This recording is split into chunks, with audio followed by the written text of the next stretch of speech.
Hello everyone, I am Jonathan Little. Hope you're having a fantastic day. Today we're going to be discussing three tips to improve your three betting strategy. Lots of threes in here. Let's wait for a few people to trickle in before we get started. I hope you're having a fantastic day. Until the end of March, you can check out PokerCoaching.com completely for free, and only have 2 days left if you're watching this live. And, well, if you're watching this a little bit later, it may not be available. But head over to PokerCoaching.com/free access to check that out. So, let's discuss 3 tips to improve your three betting strategy, which is something I am sure many players can use because most players only 3-bet with their best hands. They wait until they have the nuts, and then they 3-bet with it. But that is really easy to play against. You do not want to be easy to play against.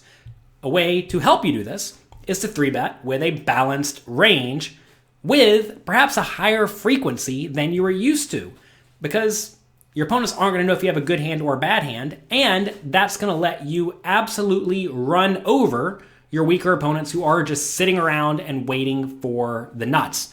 So, let's take a look at these tips and see if you can apply them to your specific game. So, tip number 1 is to use optimal 3-betting sizes. Many players use 3-bet sizes that are way too small. When you're playing 20 big blinds deep, you need to be jamming it all in. If someone raises, your play is to go all in or fold for the most part. You can still have a flatting range from time to time, but for the most part, you are just going to want to shove all in because that's going to give you a chance to steal the pot, which is very beneficial. When you have between 20 and 35 big blinds, if someone raises, you want to 3-bet to about 2.7 times whatever they make it. So if they make it 2.25 big blinds, you need to make it something like 6 big blinds, right? What a lot of people do very wrong here is they 3-bet way too small. They 3-bet to 4 big blinds or 5 big blinds, but that is a detrimental mistake that you absolutely do not want to make. And as your stack size gets deeper and deeper, you should be 3-betting larger and larger. A lot of people get it in their heads that their goal is to try to use fancy play syndrome to trick their opponents into making some gigantic mistake. And while that may happen from time to time, you're going to find just playing good, fundamentally sound poker will go a very long way to helping you crush your opponents. It is worth mentioning if you're playing cash games with rake, you should use even a little bit bigger sizes, because then if you win the pot pre-flop, you often don't pay the rake or you pay a minimal rake, and that is very beneficial. Tip number 2, use both linear and polarized 3-betting ranges. Do not think that you're supposed to use only one strategy all the time. What a lot of people do is they only 3-bet with a linear range, which is just their premium hands and strong but non-premium hands. Whereas other players think they're supposed to 3-bet with only a polarized range. But that's also a mistake. A polarized range, by the way, includes your best hands and some hands that are not quite good enough to call. As we see here, this person in this scenario is 3-betting pocket jacks and better, an ace-king for value, and then a smattering of bluffs that are on the cusp of playability but not quite good enough, right? So when should you use linear ranges and when should you use polarized ranges? Well, the main time you want to be using linear ranges is when you are playing with a deep stack depth, because you can get to call often versus 4-bets and realize your equity. Whereas when you get shallower, you'll have to fold more often to 4-bet all-ins, right? You want to make sure that you get to see flops with your hands that flop well. And if you would have to fold to a 4-bet, you probably shouldn't 3-bet that hand in the first place if it does flop very well. Next, you want to be using linear ranges when you are in the small blind. Typically from the small blind, you are way less incentivized to just call, because if you call, the big blind is going to call very frequently as well. And then you're just playing from out of position against 2 players. And that's going to lead to you being in very difficult spots. So you should often 3-bet with just all of your good playable hands. You're going to find that very often, if you look at game theory optimal charts, the small blind doesn't flat call with anything. And that's because They're 3-betting every hand that they would play, mainly to get the big blind to fold, and they win the pot sometimes with the pre-flop 3-bet, right?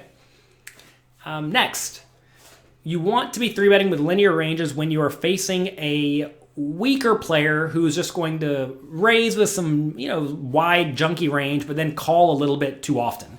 You really don't want to get 4-bet off of your decent hand. So if you know you're unlikely to get 4-bet, then that allows you to 3-bet much, much, much more often.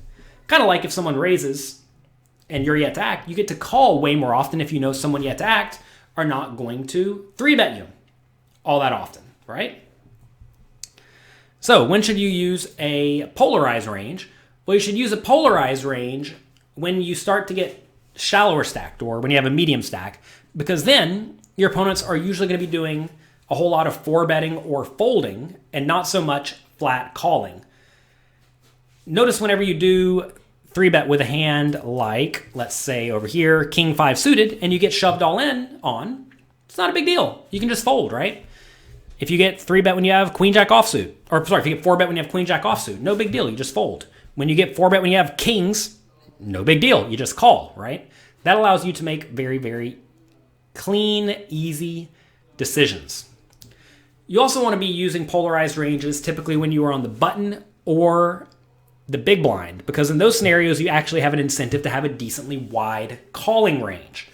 Meaning on the button, you want to call a lot because usually you're going to see the flop in position. So you want to see the flop in position with a range of hands that flop decently well. And from the big blind, you want to have a very wide calling range because you're closing the action most of the time and you want to see a flop with a wide range. So you should have a big calling range. Notice that's very different than from the small blind though, because from the small blind, you want to be 3-betting most of the hands that you play. So that leads you to using a linear strategy from the small blind, but a polarized strategy from the big blind. Again, a big, big, big mistake is to just use one 3-betting strategy across the board. I see some of you here in the chat saying things like, yeah, I 3-bet with a polarized range most of the time, but that's not necessarily ideal, right? You want to 3-bet to take advantage of whatever your opponents do incorrectly, but also your exact circumstance, right? I do see a lot of you have questions, by the way. We will be addressing those at the end of this webinar. So stick around because I have a real treat for you that's going to make sure that you know how to 3-bet very well by the end of this week. All right, tip number 3, use a lot of small bets in post-flop 3-bet pots. So at low stack to pot ratios, you do not need to use large bet sizes to get all the money in post-flop. And what happens is a lot of players find themselves deathly afraid of getting outdrawn because they think, oh, this pot's large, I need to protect my hand. And that results in them using large bet sizes. But when you use large bet sizes, you force your opponents to play well. You force them to fold out a lot of the hands that you really want to keep in the pot. Let me show you an example of this real quick. Okay, so here we have Ace-King facing a 2.5 big blind raise and a call. We're going to 3-bet this. This is just one of our absolute best hands, right? We do make it 11,000, which is fine, and only the cutoff calls. So right off the bat, you want to ask yourself, what does the caller's range look like? Well, it's probably going to be a whole lot of hands like Ace-Queen, Ace-Jack, Ace-10 suited, King-Queen suited, Queen-Jack suited, Jack-10 suited, and then a bunch of pairs, right? So knowing that, let's go to the flop. Flop comes Ace-5-2. We basically have the nuts. We are only really concerned about pocket 5s and pocket 2s in this scenario. And we beat all the other stuff. Notice if our opponent does have Ace-Queen, Ace-Jack, Ace-10, he's drawing nearly dead. If he has pocket 8s, he's drawing nearly dead. If he has a flush draw, yeah, he's in okay shape. But if you go back through that range I just listed for the opponent, it's going to be only King-Queen suited, maybe King-Jack suited, Queen-Jack suited, Jack-10 suited, 10-9 suited. It's like 4 combinations of hands. 4 combinations of hands is not very many at all. So in this scenario, we absolutely are not worried about running into a flush draw because it's so few combinations. Matt says, could he have Ace-5 suited, Ace-4, Ace-2 suited, or 4-3 suited? I mean, if he's bad, so if you're presuming the opponent's bad, I mean, I guess he could. He should virtually never have 4-3 suited. Ace-2 suited and Ace-5 suited, those all want a 3-bet or fold pre-flop against the initial raise. Going back over here. Ace-2 suited and ace-5 suited should probably be 3-betting or folding in this scenario. And then once he gets 3-bet, he should probably fold too. But hey, the opponent could have it. Let's count how many combinations the opponent could have of ace-5 suited and ace-2 suited, though. So he could have ace-5 of hearts. He could have ace-2 of hearts. He could have ace-5 of spades. No, he can't have ace-5 of spades. He could have ace-5 of clubs, right? Can he have ace-2 of clubs? No. He can have ace-2 of hearts, right? So not very many combinations at all of those as well. So the opponent doesn't have very many flush draws, and the opponent doesn't have very many hands that beat us. Great. We basically have the nuts. Again, go back and just count the number of combinations of ace-queen, ace-jack, ace-10, right? Just count those. Go straight down and count those. There's 8 ace-queens, probably 8 ace-jacks, somewhere between 8 and 3 ace-10 suiteds, right? So, that's what, 16? That's 19 combinations of hands, at least, that we're absolutely crushing, and then something like 7 that we lose to. Just not a big deal. So don't worry about the few times that you're going to be beating this scenario. Our main goal here is to extract maximum value from the opponent. So we're going to use small bet sizes. We bet 7,000. Opponent calls, which is great. And now on the turn, this is where a lot of people really screw up. They decide to just go all in for about the size of the pot. And that would be a big, big, big, big, big error. Because, again, the opponent's probably drawing very, very thin. And if you do go all in here, you're going to find that your opponent always folds pocket eights. And your opponent may even start to fold out ace-10 or ace-jack. Or if he does happen to have one of those weaker aces, like if he has ace-5 or ace-2, remember he could have ace-4 and ace-3 and ace maybe 6, 7, 8 suited. If he has one of those, he's going to fold as well most of the time because, what am I really jamming here with? It's just going to be my best draws, which, again, I have almost no combinations of those, and my best made hands, which ace-jack is in very bad shape against, right? So this is a situation where we should definitely bet small. But I'm telling you, time and time again, I see people make big all-ins in this spot, and it is detrimental to their results. So here we bet small, opponent calls, river's a 9. We lose to ace-9 suited, but again, how many combinations are there? There's ace-9 of hearts and ace-9 of clubs. So there's only 2 combinations of that. We should not worry about that so much. Opponent could also have pocket 9s, I guess, but again, only 3 combinations of that. So we have a pretty easy value bet in this scenario, I think. It's important to realize that you want to be checking in this spot when you know your opponent has a lot of busted draws in their range that they would feel inclined to bluff. But given the analysis we've gone through here, the opponent probably doesn't have a whole lot of busted draws. The opponent probably has a hand like ace-queen, ace-jack, ace-10. So knowing that, if I check and the opponent's anywhere near decent, he's just going to check behind. Because if he bets, I'm probably going to call with mostly better hands or only better hands. So this is a situation where we have a very, very easy value bet all in for, what is this, 40% pot. Opponent calls, and we get him. He did have the ace-10 suited, and, tough spot for the opponent.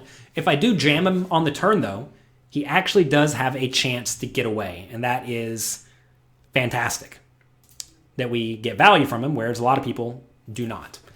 So those are 3 tips to improve your 3-betting strategy. If you have any questions pertaining to 3-betting, let me know. If you're enjoying this webinar, click the like button.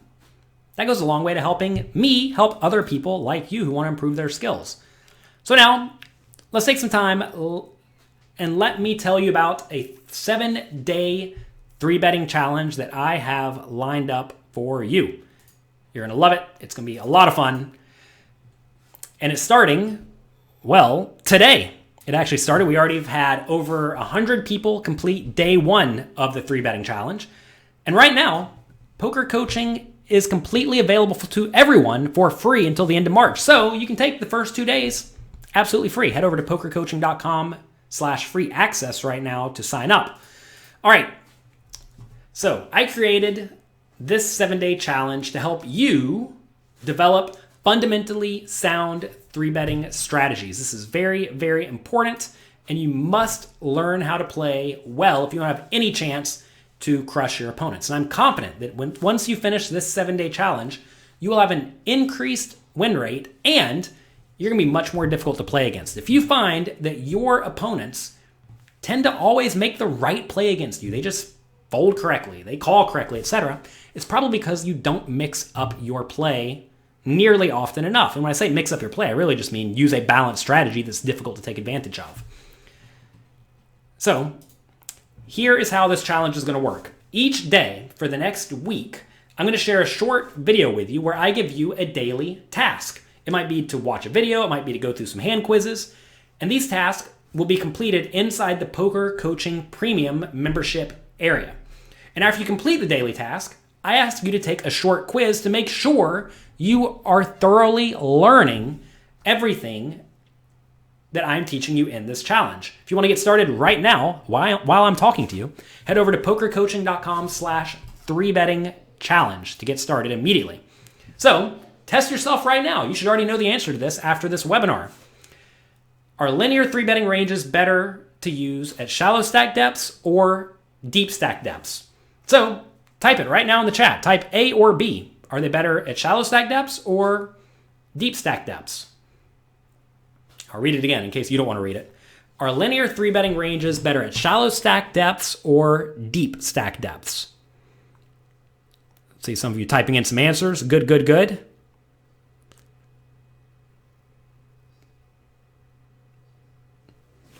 We have a mix of answers. It means that you all apparently did not listen to me. Are linear 3-betting ranges better at shallow stack depths or deep stack depths? All right, answer is B. The answer is linear 3-betting ranges are better at deep stack depths. And the reason they're better at deep stack depths, again, is because if you get 4-bet, you can conceivably continue with a lot of the decently strong hands in your range. Also, they're not so good shallow stacked because you don't want to 3-bet a hand like King Jack suited when you're shallow stacked and then get jammed on, right? That is detrimental. It is terrible to 3-bet with a linear range when you're shallow stacked and get shoved on and then have to fold very, very strong value hands. We discussed this already right at the top of this webinar. If you missed it, go back and watch it. I'll show you exactly where we discuss it, right? When to use linear ranges when you're at deep stacks, right? So make sure you are studying along. We are going to have a full schedule lined up for you where we're going to be discussing 3-betting concepts with me starting today, not including this video. It's already on the site. Tomorrow, we're going to be discussing 3-betting in and out of position with Lexy Gavin and Evan Jarvis. On Wednesday, we're going to be discussing facing a raise. On Thursday, we're discussing additional 3-betting strategy with Lexy Gavin. Friday, Polarized versus linear 3-betting strategies with Matt Affleck. Saturday, 3-betting pots out of position and blind versus blind play with Matt Affleck and Alexander Fitzgerald. And Sunday, we'll be discussing how to adjust your 3-betting strategy based on stack depth because it actually does change a lot. You all are asking, are these things live? No. Head over to pokercoaching.com right now, pokercoaching.com/3betting-challenge. Sign up, and you will have access to these. They will be available each day for you. So here's how to join the challenge.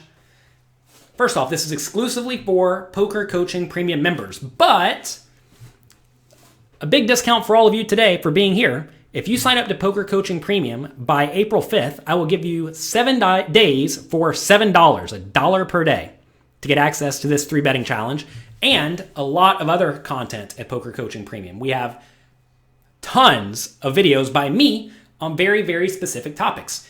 You all have asked me many questions throughout my poker career, and I've answered basically all of them in the classes section at Poker Coaching Premium. Also, we have webinars by many of the absolute best poker players in the world, including Jonathan Jaffe, Michael Acevedo, Faraz Jaka, right? We have absolute crushers who are making content for the members of Poker Coaching Premium. So get in there and study and learn. You can get started right now at pokercoaching.com/3betting-challenge. After 7 days, when you sign up 7 days for $7, your first full month at Poker Coaching, instead of the normal $99, is going to be $49. I realize that times are tough at the moment. Money is tight. I still have to pay bills here. I'm still paying everyone full amounts on my end. I know everyone else is getting laid off and furloughed and whatnot, but I'm doing my best to support the poker community and the poker coaches. And, I can probably survive at a half off for all of you, so we're going to do it for $49 instead of the regular $99. So hopefully you all enjoy that. Let's see. I saw a bunch of you had some questions earlier. If you have any questions, definitely type them in. I'm happy to answer them. I see you all asking for likes on my behalf. Thank you. I appreciate it. What if you have 20 big blinds at a sit and go? You have the third biggest stack at the table. What if? Well, you're still all in or you're folding for the most part. Hello from Texas. Good morning.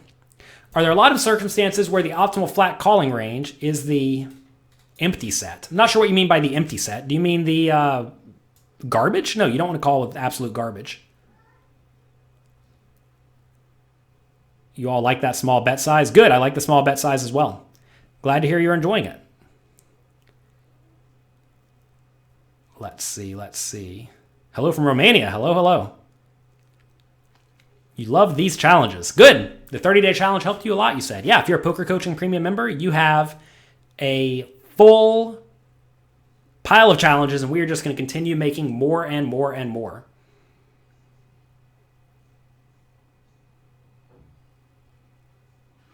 Happy G, I'm not sure what you're asking pertaining to uploading quizzes.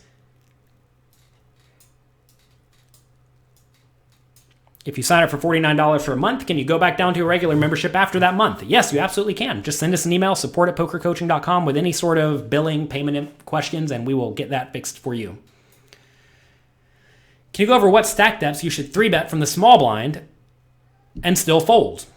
So Kevin, essentially you can put in about a third of your stack, assuming you're using a polarized range, right? If you're 3-betting, essentially with the absolute junk, like ace 2 offsuit, let's say, and you get jammed on, you should fold because very often you are going to have, 30-ish% equity when you get jammed on. So long story short, you can put in about 33% of your stack and still fold at the absolute most. I personally don't like putting in more than like 28% of my stack in general. So that's typically what I'm doing in those scenarios.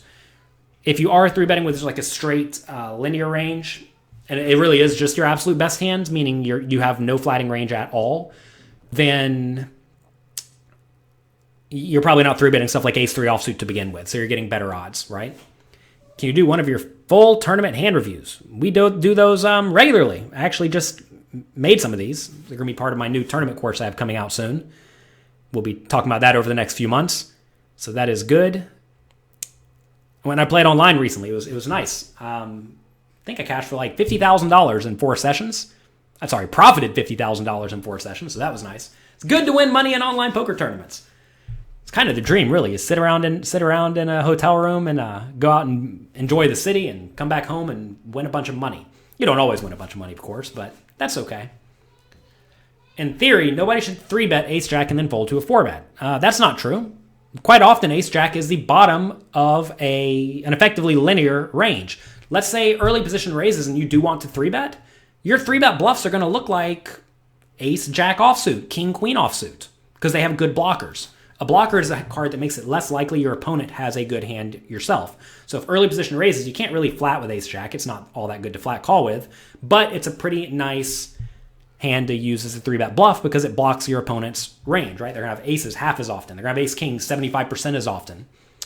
For those who are unsure how to count combinations, by the way, hey, I'll pull it up. I'll show it to you right now.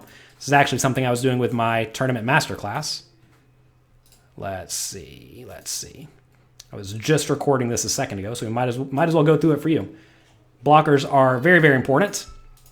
In terms of counting combinations, let's see how we do this here. There we go.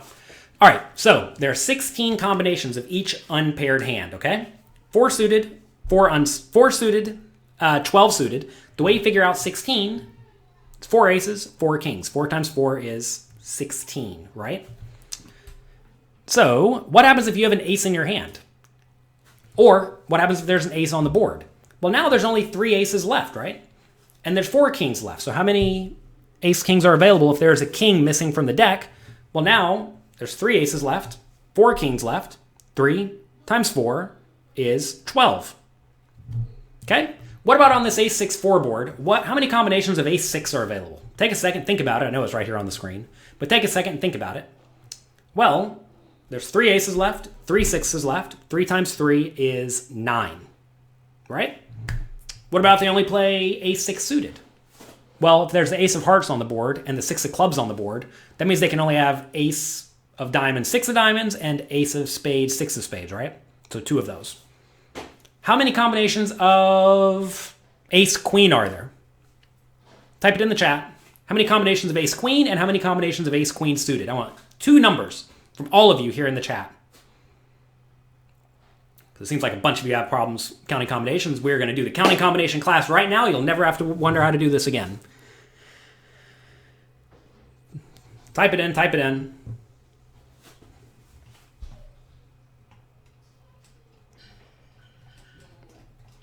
For ace-queen offsuit, 12 combinations. No, because there's an ace on the board. Remember, we're talking about on ace-6-4. On ace-6-4, there's only 3 aces left and 4 queens left. 3 times 4 is 12, right?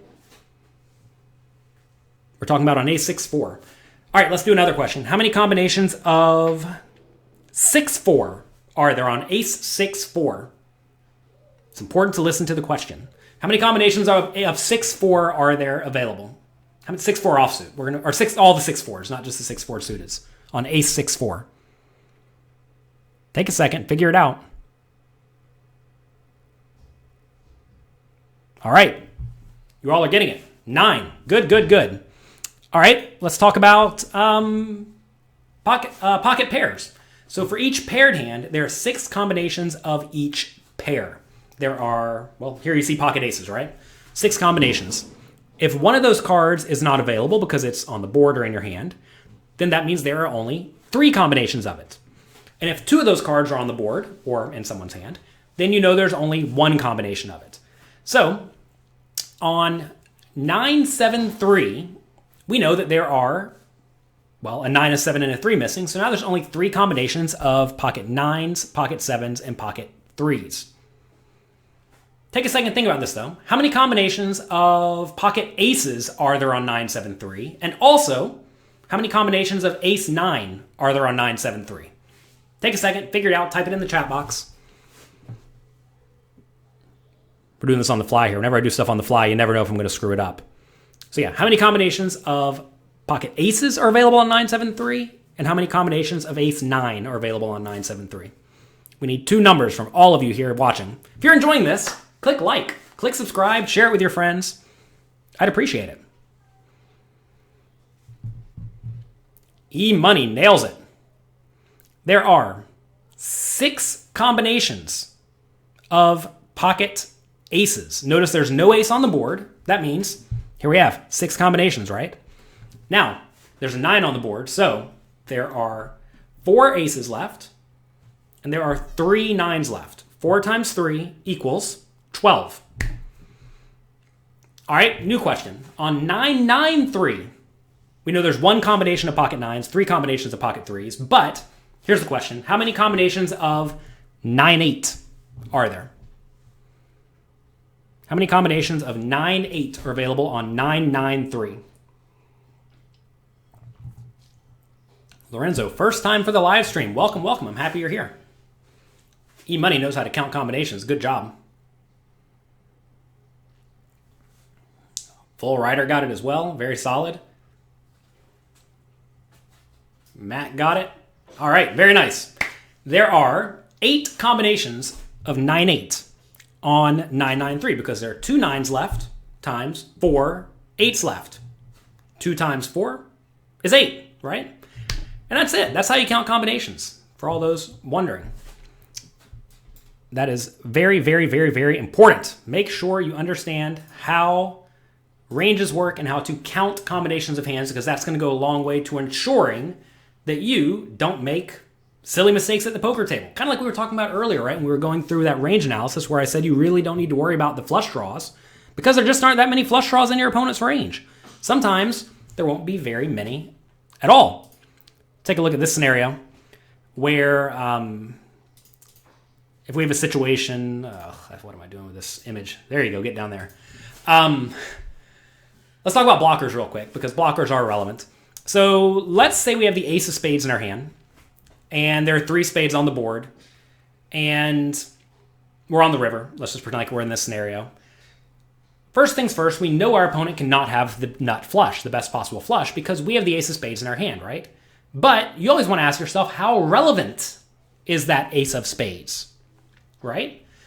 Well, if you take a look at this image here above my head, I have all of the likely flushes that people would play. These are all the reasonable ones, right? And you'll see that if you have the ace of spades in your hand, your opponent's only 2/3 as likely to have a flush as they would normally have, right? Because all these aces here in red, your opponent cannot have, right? Because you have the ace in your hand.